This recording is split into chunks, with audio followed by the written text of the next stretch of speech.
right, we made it to the shop. We're just gonna unload the Mustang now.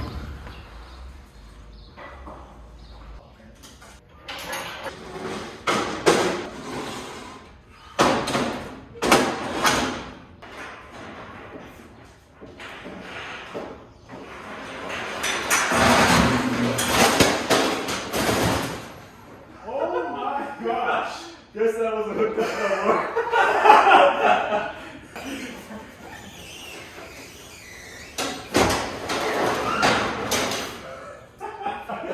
Let me show you how we unloaded this Mustang. So, the core support there did get bent a little bit. I mean, it's easy.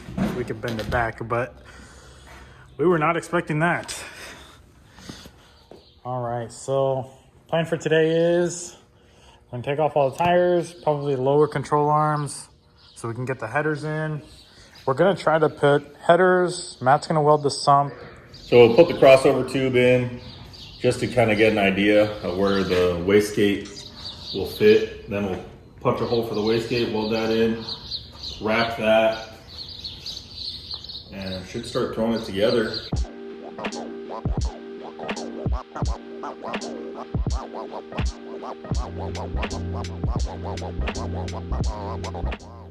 So unfortunately, this bottom hole here, I don't know if you guys remember, but we had to oblong these because they were a little bit off. Well, this one unfortunately isn't straight on. So we had to pull out the header, and we had some contact points as well that Matt just beat in.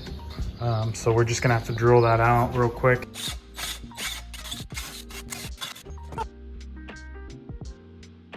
All right, so headers are in, but yeah, this side's in, and then we got the other side in over here. Just have to put probably the lower control arm back in, and then start working on what? This pipe right here? Over in, get the wastegate welded on. That's there. So Matt's gonna wrap up this here and weld that for the wastegate, and I'm gonna start working on the intercooler piping. We did have to take it all apart when we moved. We left the intercooler on and we banged it up a little bit, so that's why it's off right now. So we'll go ahead and get everything back up with the way it was. And since we got this coupler here, so this coupler is for this section here. The only problem is our piping is 3 and this is 3.5. So we're gonna have to either flare out one of those pipes or figure out how to make it fit here. So I'm just gonna work on this piping here and get everything put back up real quick.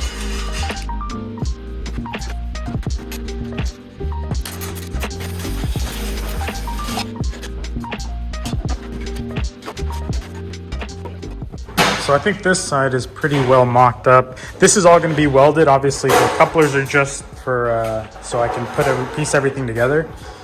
But that should be enough clearance there. We might have to do some type of like rubber hose around here just to hug this so it doesn't rattle like crazy. And then this isn't perfectly straight, but I think we might be able to, once we flare this, I think it should be fine. It should create a pretty good seal there. I mean, we could always, I'm not sure yet there. So now I'm gonna work on this side here. Same thing, 90, then probably a 90.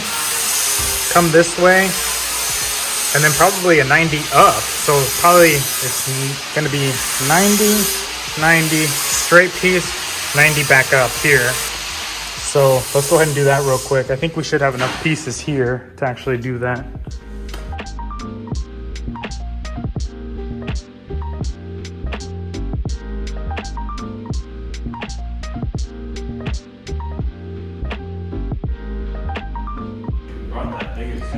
All right, so Matt didn't like my piping, so his idea is cut this guy in half, and instead of doing that 90 that I had, essentially extending this to where it's just a big U. So I'm gonna cut this in half right now, and we'll see what we need to do. Yeah, maybe we should wait. Okay. All right, well then, we're limited by what we can do right now, unfortunately. we didn't want to skip making a video, so we're working with what we got. But hopefully in the next month or so, we'll be settled in much better. So there's that for the wastegate. It's ready to go, get welded.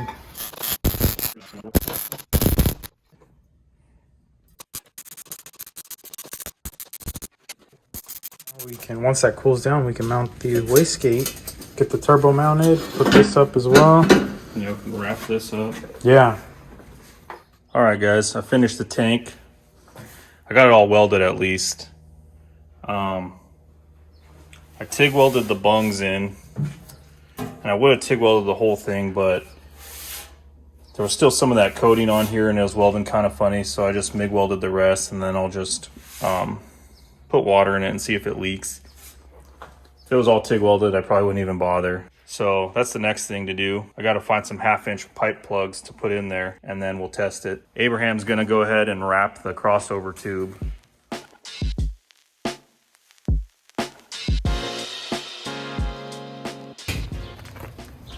All right, it's done. And I don't know if you, I'm sure you guys saw it, as I was putting it in there, I just kept it wet because this dries pretty quick and it starts to flake off. Make sure to wear gloves too. This stuff's pretty nasty.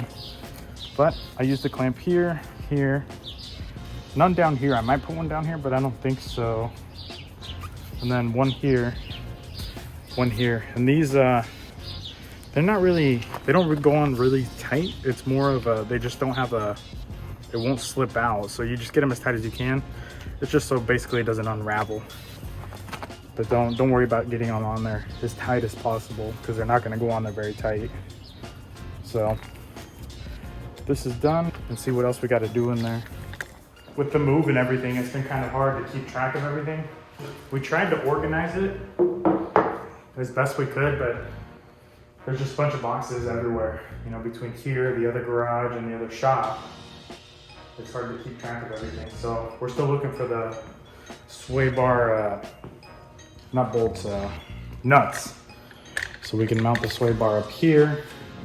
I believe the pulley, yep, pulley's already mounted. I'll show you guys that real quick. So this pulley right here is the one Matt just put in, and you need a special tool. So that's in. We really want to get the sway bar in, and then we can get the crossover pipe in, mount the turbo, and then from there, we want to start working. Intercooler is somewhat done, intercooler piping. There's a couple things we want to play with just to get better clearance so it looks a little cleaner. So once we do that, then we can actually start getting it welded up and mounted back up there. So we got the sway bar in, got the starter in. We're trying to put in the crossover tube. So the crossover tuber, the crossover tube is done.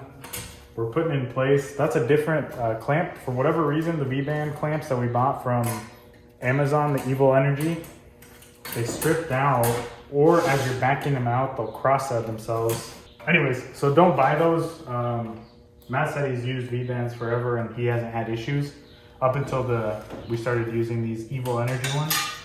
So I guess don't cheap out on them because they do cross-thread, unfortunately. So we're gonna pull apart the wastegate to see what springs are in there.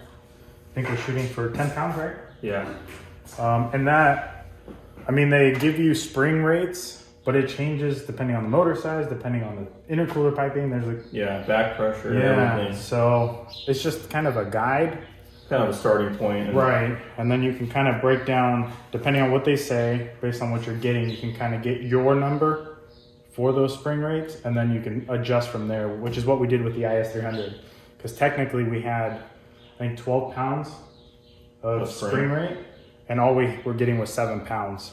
So this one I suspect is going to be even higher. We're probably going to need a lot more spring to get the 10 pounds. It comes with quite a few springs. It's like a green, red, yellow, and then it's also got 3 non-colored, which I actually have the spring rates in my phone. So we can check those here in a second and tell you what those are. Alright, so if I remember right, I think these are all 6-pound springs. So technically, I think that's 12. Let me take a look. So the springs that come with the wastegate kit are yellow, green, Yeah, red.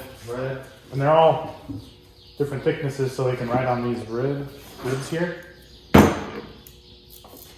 So this is 4 pounds, green is 5 pounds, yellow 6.5 pounds, and the uncolored are 6 pounds each. And the reason they're different sizes is for that reason, so they can all stack one on top of another and get right in that rib in there.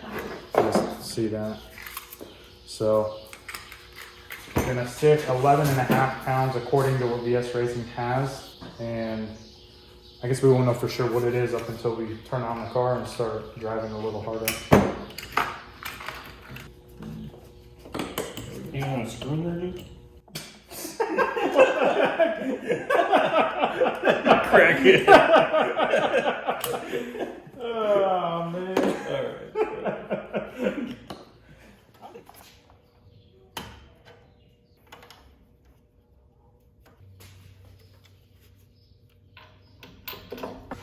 So I think what we're gonna end up doing is Matt might cut it here, or we might just put a tight 90 here to feed into the intercooler piping. It's not quite as smooth as what we were gonna do, but we didn't think this through in there. The wastegate's completely in the way of where the pipe was gonna go. So we're still trying to figure this out. I think what we're gonna end up doing right now is work on this. We can bolt everything down and it's actually ready to go. We're gonna try to take these butterflies out here, so it's just wide open the whole time. So they're right there.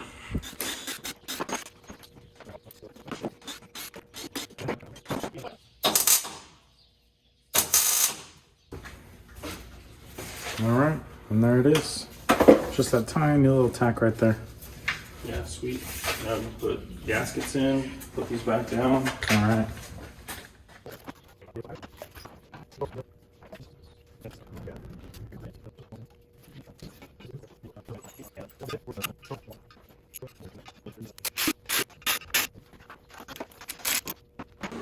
All right, so this is in, gaskets are in, butterflies are removed. We are now, Matt's gonna weld this portion of it here, the throttle body, because the EGR valve broke off of it. So he's just gonna close that up.